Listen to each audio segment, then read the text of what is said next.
بسم اللہ الرحمن الرحیم۔ گمنام ہیرو کے معزز ناظرین، السلام علیکم۔ آئیے چلتے ہیں کہانی کی طرف۔ میں نے اسے گردن سے پکڑ کے کھڑا کیا تو اس کے ڈکرانے کی وجہ میری سمجھ میں آ گئی۔ اس کی شکل ہی بدل چکی تھی، لکوہ زدہ مریض کی طرح اس کا چہرہ ترچھا اور مسخ سا ہو چکا تھا۔ ٹھوڑی کی کھال پھٹنے کی وجہ سے آدھا چہرہ خون میں لتھڑ گیا تھا۔ ایک لمحے کی تاخیر سے یہ بات میری سمجھ میں آئی کہ اس کا جبڑا ڈس لوکیٹ ہو گیا تھا، اپنی جگہ سے ہٹ گیا تھا۔ اسی کی تکلیف سے وہ ڈکرا رہا تھا اور اس کی شکل بالکل ہی بدلی سی لگ رہی تھی۔ میں نے مشین پسٹل جیب میں رکھ لیا تھا، اب اس کی ضرورت نہیں تھی۔ دائیں ہاتھ سے اس کا گریبان مضبوطی سے پکڑتے ہوئے میں نے بائیں ہاتھ سے اس کے جبڑے پر ایک ضرب لگائی۔ جبڑا واپس اپنی جگہ پر تو آ گیا، لیکن شاید کوئی فریکچر بھی ہو گیا تھا۔ جبڑا ذرا نیچے کو لٹک گیا تھا اور دھیرے دھیرے تھرتھرا رہا تھا۔ اب بری طرح تو نہیں ڈکرا رہا تھا، لیکن حلق سے کراہیں بہرحال خارج ہو رہی تھیں۔ تمہاری کچھ سمجھ میں آیا مختار رفیق؟ میں نے اسے ہلکا سا جھٹکا دیتے ہوئے کہا۔ میرے لیے تم صرف ایک گھونسے کی مار ہو۔ اکثر اوقات فتح اور شکست کے درمیان صرف ایک گھونسے کا فرق ہوتا ہے، بشرطے کہ وہ گھونسا بالکل صحیح طور پر صحیح جگہ مارا جائے۔ تم نے دیکھا پلک جھپکنے میں پانسا کیسے پلٹتا ہے؟ وہ آنکھیں کھلی رکھنے کی کوشش کر رہا تھا، لیکن آنکھیں بند ہوئی جا رہی تھیں۔ اس کا سر دائیں بائیں جھول رہا تھا۔ میرے اندازے کے مطابق وہ ایک نہایت سخت جان آدمی تھا، لیکن ایک ہی گھونسے میں اس کے تمام کس بل نکل گئے تھے۔ میں خواہ مخواہ اسے کچھ سمجھانے کی کوشش کر رہا تھا۔ مجھے اب احساس ہوا کہ شاید اس کی سمجھ میں میری کوئی بات نہیں آ رہی تھی۔ مجھے کچھ افسوس بھی ہوا کہ یہ اچھا نہیں ہوا تھا، اس میں کچھ جان تو رہنی چاہیے تھی۔ ابھی تو میری رگوں میں لہو صحیح طور پر گرم بھی نہیں ہوا تھا۔ دشمنی اتنی لن ترانی کے ساتھ سامنے آئے تو اس کے ساتھ کچھ دیر تو کھیل چلنا چاہیے تھا۔ میری پہلی کوشش تو یہی ہوتی تھی کہ زندگی عافیت پسندی کے ساتھ گزرتی رہے، لیکن جب کوئی کسی قسم کی دشمنی میرے سر پر مسلط ہی کر دیتا تھا تو پھر اسے مزہ چکھانے میں ذرا لطف آتا تھا۔ لیکن یہ مختار رفیق اور اس کے ساتھی تو بہت ہی جلد ٹھنڈے پڑ گئے تھے۔ میں نے اسے ذرا زور سے جھٹکا دیا، اس کی آنکھیں ذرا کھلیں۔ میں نے تقریباً اس کے کان میں چیختے ہوئے کہا، خبیث، تمہیں معلوم ہے تم کس سزا کے مستحق ہو؟ میں تمہیں بتاتا ہوں، تم نے اپنے لیے دنیا ہی میں جہنم تیار کر لیا ہے جو تمہارا انتظار کر رہا ہے۔ میں نے یکدم اسے دونوں ہاتھوں پر اٹھا کر سر سے اونچا کر لیا اور لمبے لمبے ڈگ بھرتا ہوا اس طرف چل دیا جہاں فائر بریگیڈ والوں کی کوششوں سے کسی حد تک تو آگ ٹھنڈی ہو گئی تھی، مگر بہت بڑے حصے میں ابھی تک شعلے بھڑک رہے تھے یا بڑے بڑے شتیر اور بلیاں انگاروں کے دہکتے انبار میں تبدیل ہو چکے تھے۔ فائر بریگیڈ والوں نے سب سے پہلے چوبی گیٹ کے انگاروں کو ٹھنڈا کیا تھا اور انہی پر سے گزر کر اندر گئے تھے۔ فائر بریگیڈ کی دونوں گاڑیاں بھی اندر احاطے میں پہنچ چکی تھیں۔ میں مختار رفیق کو دونوں ہاتھوں پر اٹھائے سر سے بلند کیے آگ کے قریب جا پہنچا، حتیٰ کہ اس کی تپش مجھے اپنے چہرے پر محسوس ہونے لگی۔ تب فائر بریگیڈ والوں کو سمجھ میں آیا کہ میرا ارادہ کیا تھا۔ وہ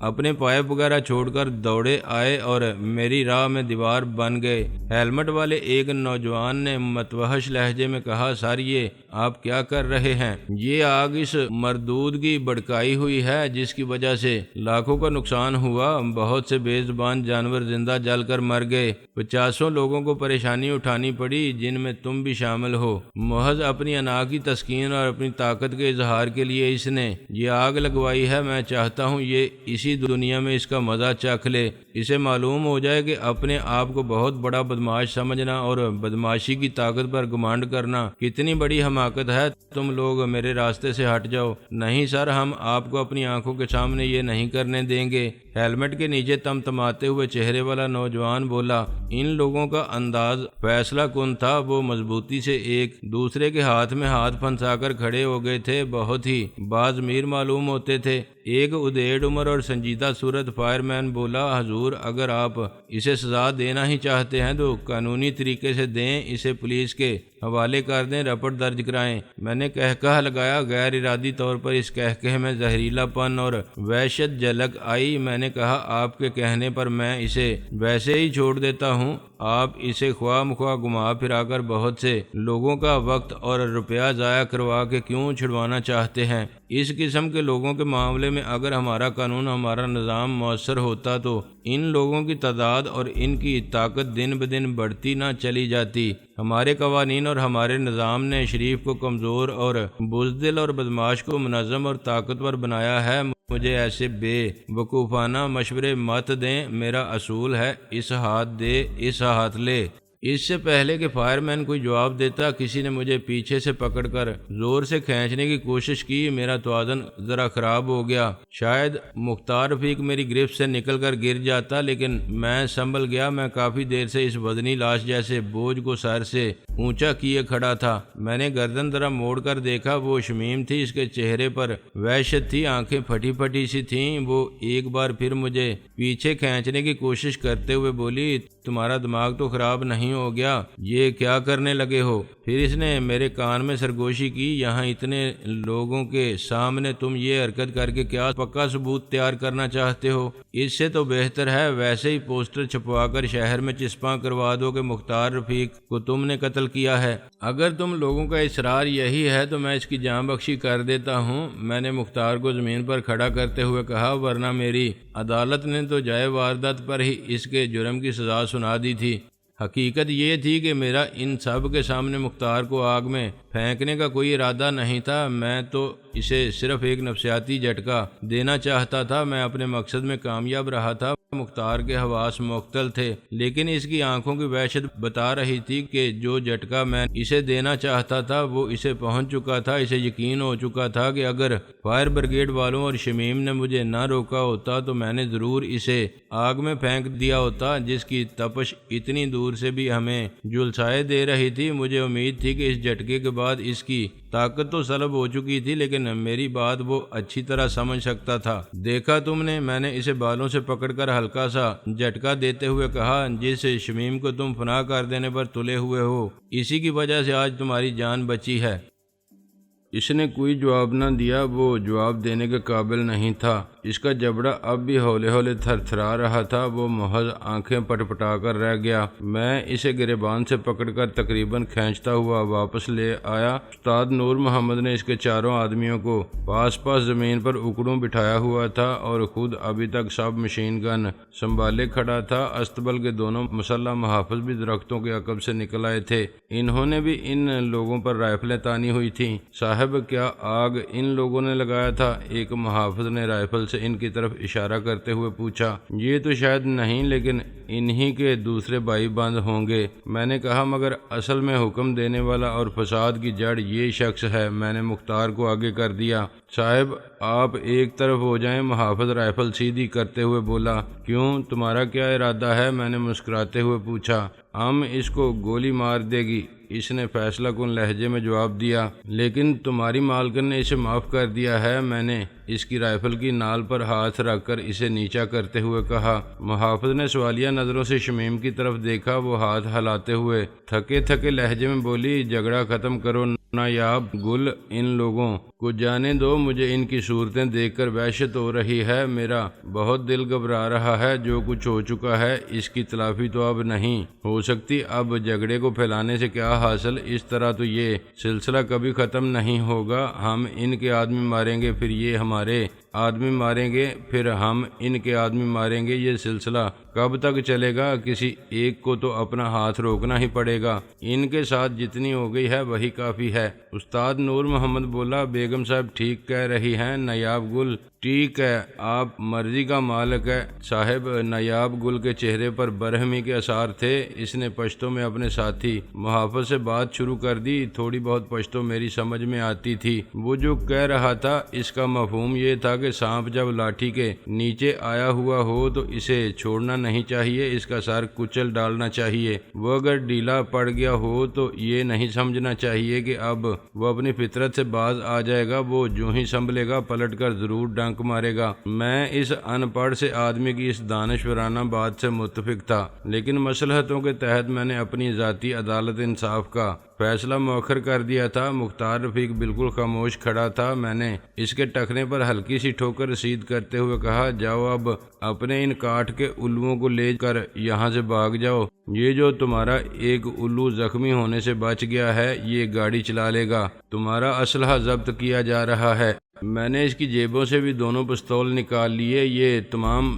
اسلحہ نیاب گل اور اس کے ساتھی میں تقسیم کیا جائے گا۔ تم لوگ خالی ہاتھ جاؤ گے۔ فی الحال تو صرف تمہارے ہاتھ خالی ہوں گے، لیکن اگر دوبارہ ادھر کا رخ کیا تو جاتے وقت تمہارے جسم بھی روح سے خالی ہوں گے۔ میری بات سن کر نیاب گل اور اس کے ساتھی کے چہروں پر مسکراہٹ آ گئی۔ اتنی اچھی گنیں ملنے کی خبر ان کے لیے غالباً ایسی ہی تھی جیسے کسی بچے کے لیے کوئی بیش قیمت کھلونا ملنے کی خبر۔ مختار اور اس کے ساتھیوں میں ذرا بھی مزاحمت نہیں رہی تھی۔ وہ بڑے زوم میں آئے تھے، لیکن جو ہی انہیں احساس ہوا تھا کہ ان کا واسطہ کمزور لوگوں سے نہیں تھا، یکدم جاگ کی طرح بیٹھ گئے تھے۔ مختار نے انہیں اشارہ کیا اور وہ گرتے پڑتے سیاہ مرسیڈیز کی طرف بڑھ گئے۔ چند لمحے بعد مرسیڈیز نے یو ٹرن لیا اور واپس روانہ ہو گئی۔ میں نے ہاتھ جھاڑتے ہوئے شمیم کی طرف دیکھا اور کہا، بس اتنی سی بات تھی۔ وہ طویل سانس لے کر بولی، تمہارے لیے تو ہر بات ہی اتنی سی بات ہوتی ہے، اب تمہارے لیے بھی ہونی چاہیے۔ میں نے کہا،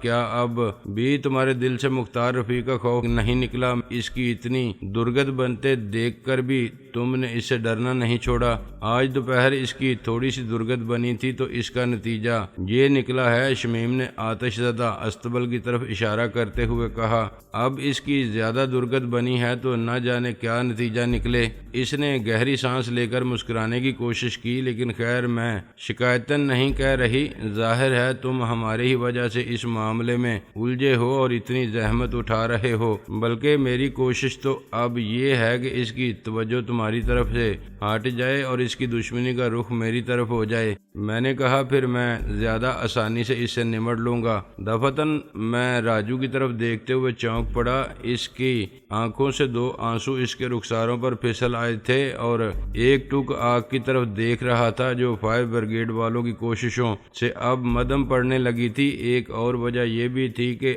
اس آگ کا ایندھن بننے کے لیے کچھ بچا ہی نہیں تھا۔ مت رو راجو، اب رونے کا کوئی فائدہ نہیں، میں نے اس کا بازو تھپکتے ہوئے کہا۔ اسے خاصی تاخیر سے صدمے کا احساس ہوا تھا۔ اس کی آنکھوں میں آنسو مجھے عجیب لگ رہے تھے۔ شمیم کا کہنا تو یہی تھا کہ وہ ایک بے حس آدمی تھا۔ وہ گلوگیر آواز میں بولا، میں نے ان بے زبانوں کی کبھی عزت نہیں کی۔ سچی بات ہے مجھے اس استبل کی کبھی کوئی خاص ضرورت نہیں رہی تھی، لیکن اب میں ان کے بارے میں سوچ رہا ہوں، میرے دل کو جیسے کچھ ہو رہا ہے۔ یہ بے زبان جانور انسانوں کو کتنے فائدے پہنچاتے ہیں۔ زندگی بھر انہوں نے ہمیں لاکھوں روپیہ کما کر دیا اور اب ہماری وجہ سے ہی یہ دردناک موت مر گئے۔ خاص طور پر مجھے کلر بہت یاد آ رہا ہے۔ اس کا خوبصورت سراپا نظروں کے سامنے گھوم رہا ہے۔ کیسا شاندار گھوڑا، کیسی بے بسی سے اس آگ میں تڑپ تڑپ کر مرا ہوگا۔ استاد نور محمد نے کھنکار کر گلا صاف کیا اور نیاب گل کو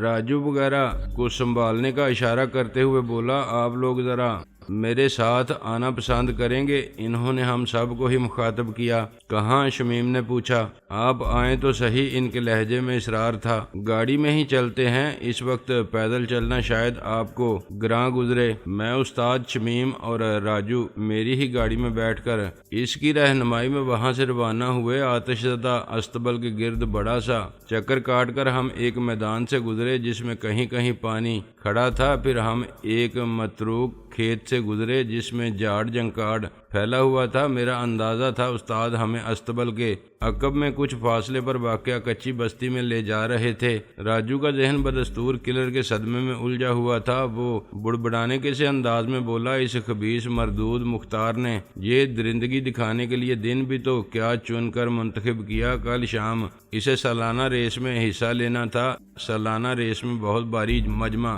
ہوتا ہے۔ ریس کو اس کی اور باہر کی سب شرطوں کو ملا کر دیکھا جائے تو چند گھنٹوں میں کروڑوں روپیہ ادھر سے ادھر ہو جاتا ہے۔ آج تو بیچارے کلر کی اخباروں میں تصویر بھی چھپی تھی، کل اسے ریس میں موجود نہ پا کر تماشائیوں اور اس کے شدائیوں پر نہ جانے کیا گزرے گی۔ اس نے رومال نکال کر آنکھیں پونچھی، میں نے مڑ کر دیکھا، شمیم افسردگی سے سر جھکائے بیٹھی تھی، شاید اس نے بھی بڑی مشکل سے اپنے آنسو روکے ہوئے تھے۔ وہ بہرحال راجو سے زیادہ حوصلے والی عورت تھی۔ گاڑی ناہموار کچے راستوں پر ہچکولے کھا رہی تھی۔ استاد میری طرف دیکھتے ہوئے معذرت خواہانہ سے لہجے میں بولے، اس طرف سڑک تو کیا کوئی ڈنگ کی پگڈنڈی بھی نہیں ہے، گاڑی کو ادھر لانا تو نہیں چاہیے تھا، لیکن میں نے سوچا جو حالات بیت چکے ہیں ان کے بعد اب شاید آپ لوگوں کو پیدل چلتے ہوئے کوفت ہو۔ کوئی بات نہیں، میں نے کہا، یہ گاڑی ہر طرح کے راستوں پر چل سکتی ہے، یہاں رفتار البتہ کچھوے ہی جتنی رکھنی پڑے گی۔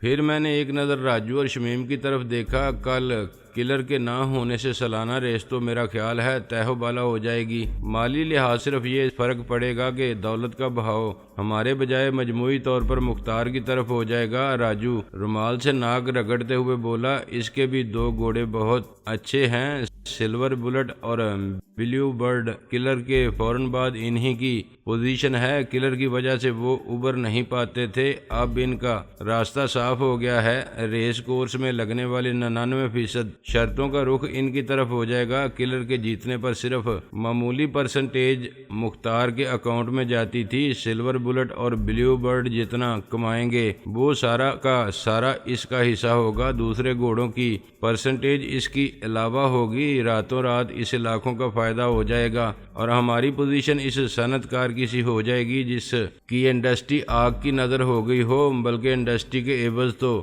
انشورنس کی رقم بھی مل جاتی ہے۔ ہمارا کلر تو بیمہ شدہ بھی نہیں تھا، کوئی انشورنس کمپنی اس کا انشورنس کرنے کے لیے تیار نہیں تھی، شاید اس کے پیچھے بھی مختار ہی کا ہاتھ رہا ہو۔ شمیم ٹھنڈی سانس لے کر بولی، ہمارے ساتھ ساتھ ریس کورس سے باہر غیر قانونی شرطیں لگانے والے مارے جائیں گے، سٹے باز ان کی شرطیں بک کر چکے ہوں گے اور وہ اب منسوخ بھی نہیں ہو سکتی۔ ریس کورس میں ریس کھیلنے والوں کے لیے تو اتنا فرق نہیں پڑے گا، لیکن باہر نہ جانے کتنے لوگوں کا لاکھوں روپیہ ڈوب جائے گا۔ اس دوران ہم استاد نور محمد کی رہنمائی میں کچی بستی میں پہنچ چکے تھے۔ پہلی 2-3 گلیاں ذرا کشادہ تھیں، ان سے ہم گزر گئے، پھر سامنے ایک تنگ سی گلی آ گئی، اس سے گاڑی نہیں گزر سکتی تھی، بس یہاں دیوار کے ساتھ گاڑی کھڑی کر دیجئے، استاد نے ہدایت کی۔ پھر گاڑی سے اتر کر ہمیں پیچھے آنے کا اشارہ کیا۔ گلیوں میں اندھیرا تھا، لیکن مدھم چاندنی کی وجہ سے راستہ قدرے آسانی سے دیکھا جا سکتا تھا۔ کچی گلی میں دونوں طرف نالیاں تھیں، بیشتر مکانوں پر ٹاٹ کے پردے لٹکے ہوئے تھے۔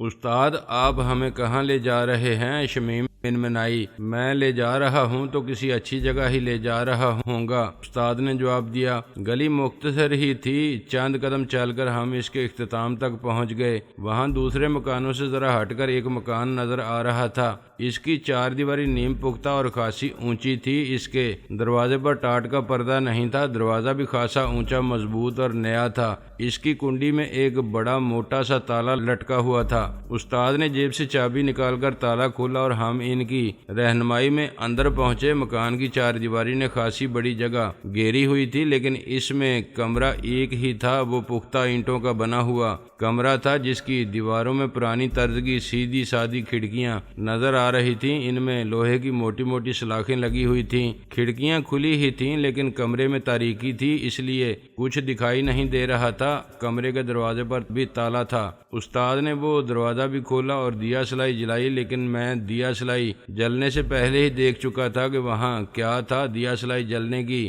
ہلکی سی آواز کے ساتھ ہی کمرے میں گھوڑے کی ہنہناہٹ گونج اٹھی، نارنجی روشنی پھیلی تو کلر پچھلی دیوار کے ساتھ اپنے مخصوص پرنخوت انداز میں سر اٹھائے کھڑا نظر آیا۔ اس کی بڑی بڑی سیاہ آنکھوں میں شک کے سائے تھے، جیسے وہ الجھن میں ہو کہ رات کے پچھلے پہر ہم اس کے کمرے میں کیوں گھسے چلے آ رہے تھے۔ کمرے میں گھوڑے کے راتب کے لیے بڑی سی ناند اور پانی کی بالٹی بھی موجود تھی۔ کلر پر نظر پڑتے ہی راجو کو سکتا سا ہو گیا اور شمیم کے حلق سے بے اختیار ہلکی سی چیخ نکل گئی۔ وہ آگے بڑھ کر کلر کی گردن میں تقریباً جھول ہی گئی۔ کلر بھی مسرت امیز سے انداز میں ہنہنایا اور اس کے کندھوں پر تھوتنی رگڑنے لگا۔ استاد نے کمرے میں موجود لالٹین روشن کر دی، تب راجو کے ہونٹوں سے سرسراتی ہوئی سی آواز نکلی، کیا کلر واقعی زندہ ہے؟ کہیں میں خواب تو نہیں دیکھ رہا؟ نہیں ریاض صاحب، یہ خواب نہیں، حقیقت ہے۔ استاد نور محمد مسکرائے۔ مجھے مختار رفیق کی طرف سے کافی عرصے سے خطرہ تھا۔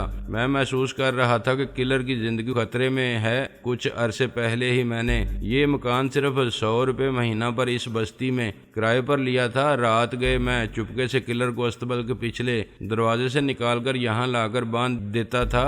یہ میرا روز کا معمول تھا اور میں نے کسی کو کانوں کان ہی اس کی خبر نہیں ہونے دی تھی۔ میں اپنے سائے سے بھی ہوشیار رہنا چاہتا تھا۔ چوکیدار مجھ پر تو نظر رکھتے نہیں تھے، احاطے میں ہی گشت کرتے رہتے تھے۔ میں احتیاط بھی بہت برتتا تھا، اس لیے انہیں بھی میرے اس معمول کی خبر نہیں ہو سکی۔ آج میری یہ احتیاط کام آ ہی گئی۔ جیو استاد نور محمد زندہ باد، راجو نے گوٹی گوٹی سی آواز میں نعرہ لگایا اور نہایت پرجوش انداز میں آگے بڑھ کر استاد کو گود میں اٹھا لیا۔ اس نے استاد کو 2-3 چکر دے ڈالے۔ استاد ہلکے پھلکے آدمی تھے، اس لیے راجو جیسے مختصر الوجود نے بھی انہیں اس طرح اٹھا کر چکر دے ڈالے۔ جوش سے اس کا چہرہ تمتما رہا تھا۔ استاد کو زمین پر کھڑا کرنے کے بعد وہ آگے بڑھ کر کلر کو زور سے تھپتھپاتے ہوئے بولا، آج ہمارا شیر میدان میں دوڑے گا، مختار کے سینے پر مونگ ڈلے گا۔